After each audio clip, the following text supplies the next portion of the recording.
The type of furry that I am is one who is generally interested in cartoons and draws them, but I'm also the other type of furry who takes it that extra step, and though a lot of us don't want to admit it readily to most people, quite the majority of furries are sexually attracted to cartoon characters.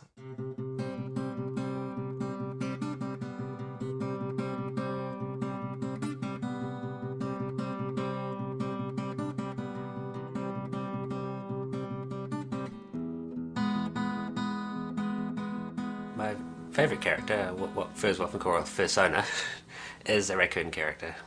And yeah, he's sort of me, my age, my sort of build, but he's a raccoon, so he's a little, maybe slightly clever, slightly sneaky person. This one is my personal character. So this one's Colin. I had a raccoon character, and I thought, well, I'd really like to dress up as my character and pretend to be him in real life for a while. My first completed attempt at a fursuit. We had so much fun making it, and given a few months for all the glue gun burns to heal. There isn't really any specific reasons, I suppose, why we pick like the characters we have.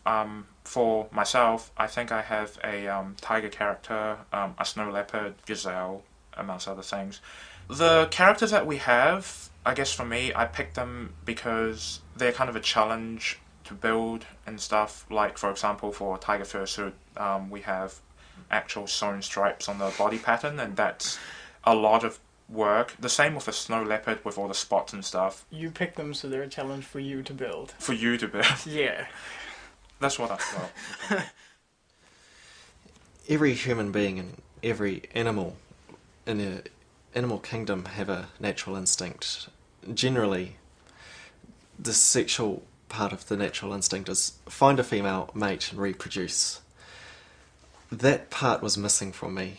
I think I certainly have a drive to reproduce, but the brain's pointing me in the wrong direction.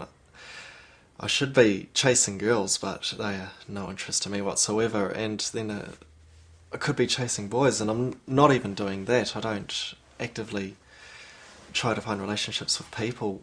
For some reason I have this urge to find cartoon characters. I started watching The Angry Beavers and became very interested in it.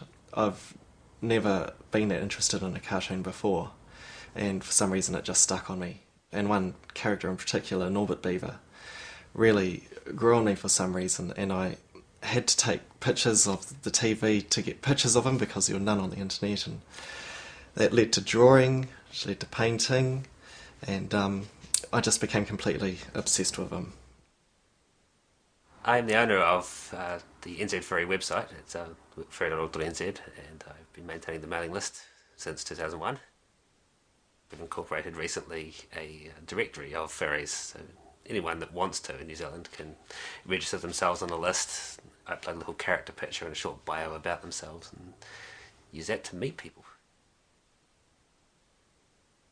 A lot of furries see cartoons as lust objects because they're attracted to them, but I don't believe all of them have a bond with a particular character, which is why I'm a bit unique to a few other furries, because I've tried to find other people on the internet. I ask them, is there any one particular character that you love? And they say no. They just have the handful of characters which they find attractive. And so I haven't really been able to express what I have with many other people. They don't really understand it, even though they're furries. And they're strange, they still don't understand me. Every now and then I find my favourite picture and I'll print it. And I keep it in a folder next to the bed. And that's how I see them, because my imagination's not enough for me. I need pictures. None of them are really dirty.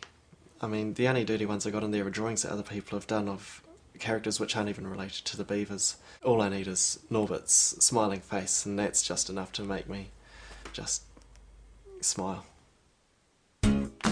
The name Tiki Works came from, we both had tiger characters at the time. Ever since then we've been selling custom-built fursuits and mascot costumes to like America and around the world. I was always interested in special effects and animatronics and stuff. I always liked making things, being creative, so I started making fursuits. Always liked animals, I guess, so it's sort of just, you know, a mix of a few different things, and then, yeah, I just found furry and it was like, hey, other people do it too. There is a bit of difference between characters. There's not a major trend that I follow. Personalities like Brian Griffin is a very basic character. He's not even very much to look at, but for some reason I really like his image. He's got an excellent voice, and his personality is really cool. He's a drunk, he smokes, but he's really smart. So he's charming, and he's a couple of days a month. I will what do you call it? Replace Norbert. But he's good. Norbert is not simply porn, and you can tell that mainly because I have never drawn porn of him. I have once or twice. It's inevitable, can't blame me. But I love him more than I lust for him. He's not an addiction, he's a part of me. I can do without the other characters. I like them, I lust for them every now and then, but I don't need them, and I can get rid of them any time. But I don't have to, so I don't.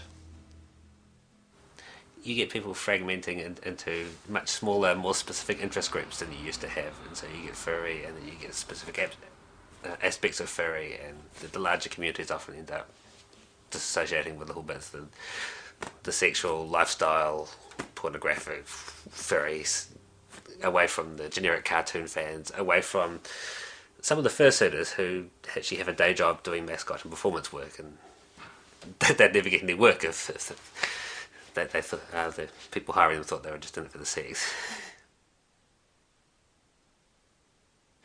In reality, Norbert is really a puppet. He is Mitchell's drawing and Nick's voice. Together you have Norbert, the puppet. But when I see Norbert, that disappears and he becomes real, even though I know that he's not. I mean, you'd have to be mental to think that he's real. I know very well that he's not real, but in the moment, when I'm lying down and I'm looking into his face, I get taken by it, and he becomes real, and we connect. The beautiful thing happens, and in the morning he's just the puppet again. But it's a strange thing that happens. The time it takes to make a fursuit can vary anywhere from a week of solid work on a basic suit, maybe a month or two, then depending on how technical or how many details, or whether or not it's all hand sewn or machine sewn, or, you know, depending on what the customer wants pretty much. And the price varies very dependently on that.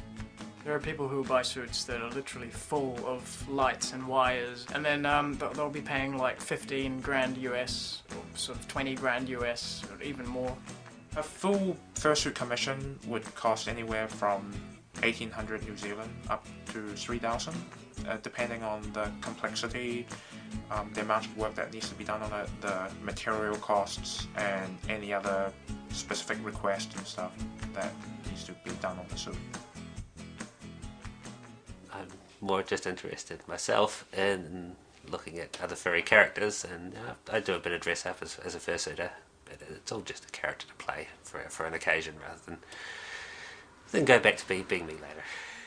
For us, there's no emotional attachment, there's no spiritual attachment. As far as we know, we're still human. So for us, it's mainly just, you know, for the enjoyment and the entertainment and for fun. If I didn't draw or paint, what would I get home to? It'd be lonely. There's no one to get home to, no smiling face on the wall who I can look at, and there'd be nothing.